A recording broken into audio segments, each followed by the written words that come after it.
Hi, in this video, I'm going to be helping you fix common problems when you are doing a push-up, whether that's a kneeling push-up, normal push-up, even a wall push-up.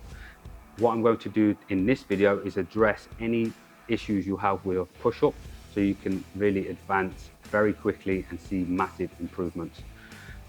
So typically, most people often, or when I explain about a push-up, people often say that they feel it more in the shoulders, poor wrist, so pain in the wrist.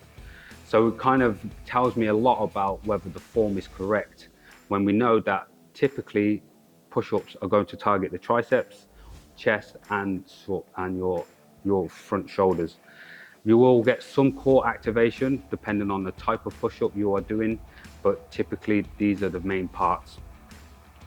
Now, what we often highlight when to fix the push-up is making sure that you are doing some form of trigger release.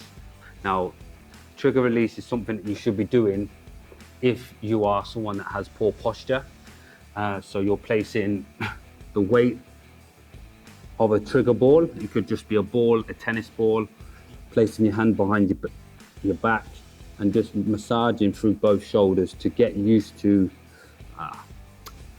releasing any muscle knots, as they say, fascia tight tension, to help calm down these shoulders being more overactive.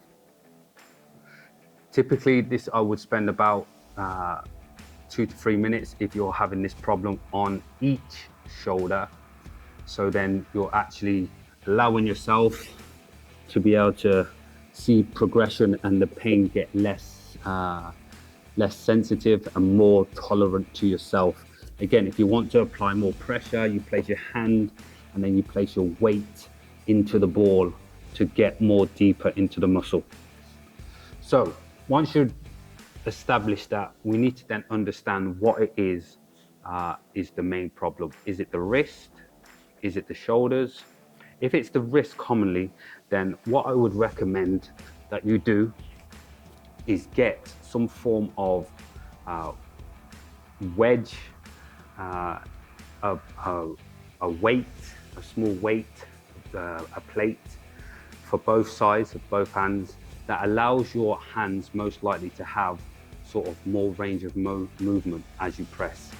So when I place my hands through here, I'm able to take pressure off my wrist because there's more give as I go down. That would be the tip number one.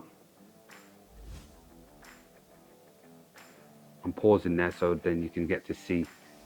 I'm going to demonstrate on the video. All right? Yeah.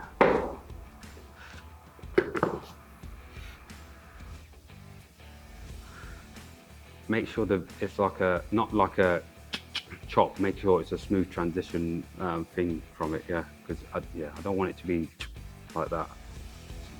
So I'm going to demonstrate. As you can see, I've got 2 wedges and I place my palms on the edge of both. Now, depending on, again, if you're doing a full plank or a kneeling one, it doesn't matter. The main thing is to identify, is this improving?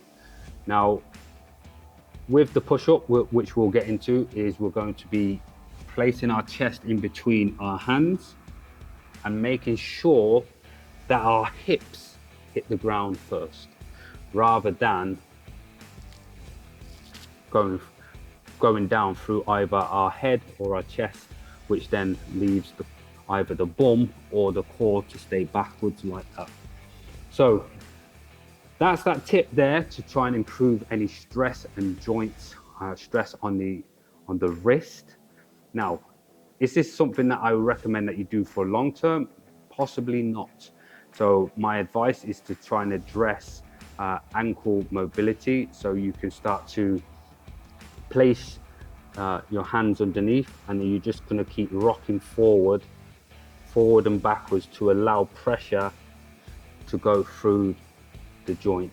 You can turn your hands backwards and the same again, making circles forward and backwards to help create some mobility in your wrist. Now, The other point we're going to address is, there's two more points we're going to address, and that is the shoulder scapular movement, and also how to make sure your core is activated. So the shoulder scapular movement is something that people are not familiar with when they are thinking about a push-up. They just think that it's just solely arms. So what we need to do is be aware of how much the shoulder blades, if I'll go really slowly, how much the shoulder blades move into the spine and hug the spine as I go down, and move away from the spine as I come up. So I'll show you from behind how the spine hugs into how the shoulder blade hugs into the spine and how it moves away in one movement. Now, because it's something that is mainly pretty new to you, this is where taking your time and understanding what's going on with your body is going to be important. Now, hopefully with doing the trigger release, this will help with taking the tension off your shoulders. Now, what we're going to do is you're going to be going very slowly and thinking about keeping your shoulders away from your ears and really hugging your back with your shoulder blades. If your shoulders start to pop up, you're just going to have to be aware of going slower to try and squeeze the middle of your back to push away.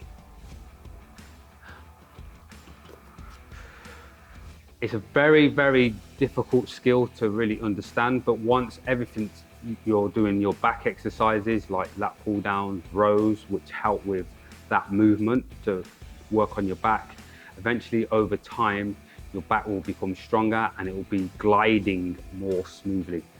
Now, the next 2 points, should I say, is going to be addressing the flaring out of the elbows and also how to make sure the core's on. So we're going to do these together. So one of the most common things that we see always is people flaring the elbows out. Now, the best way to put it is that I want you to think of yourself as an arrow. So you're going to be pressing, and as you can see, my elbows are at 45 degrees and there's the arrow straight down. If I'm at a T shape, there's a lot of pressure that's going through the shoulders. Once I turn the elbows down into a 45, I end up trying to target more of the shoulders and chest together as they work together. So applying the scapular movement that we've just spoke about and moving the elbows directly behind in line with each other, because there's my palm. If I do that, my palm is not directly in line with my elbow. So I want to make sure that I'm in that, the weight is distributed directly underneath my elbows and my wrist. So the core aspect is something where if we're doing it from a kneeling position, I like to make people aware of squeezing their glutes and just making sure that the stomach is not too tucked, but enough that you're not sagging and enough that you're not aware that it's working. So I need to be just rocking forward and back to find the core. And there it is. And now I can apply with my feet off the ground. You can put your feet down if you want. Now I can apply, keeping the core on, being aware of it, shoulder scapular gliding, shoulder blade gliding, elbows at a 45, gliding and hugging the spine. And as you can see, if you can see the position that I've not landed on my chest, I've landed on my hips, and then I can push away. The reason why you should never land on your hips is if you could think that your feet are here and they're that high, and your arms are going to be that high. So naturally you're going to be in an inclined position. So if you're landing where your chest is hitting the floor, you're definitely trying to round your shoulders to touch the ground. We want to try and make sure that where we're in that position, As you can see, hips will always, with the core being on, so you don't want to be dropping the hips, they'll always be hitting the ground first. If you are doing an exercise where it requires that you have to go down, lift, push, that will be different, because then obviously you've got to rest your chest on the floor. But for the majority of people where they're doing push-ups, fully lock out is the way to go. Now, quite in advance and in sort of a detailed analysis of how to make sure that your push-ups improve. But I can promise you, if you are applying this kind of understanding and using the technique points that I've showed you in terms of improving your push-ups, there should be no problem of you not only developing the muscles that you want on your arms, your chest, but there's a good understanding that you're going to be more spatially aware of your own body.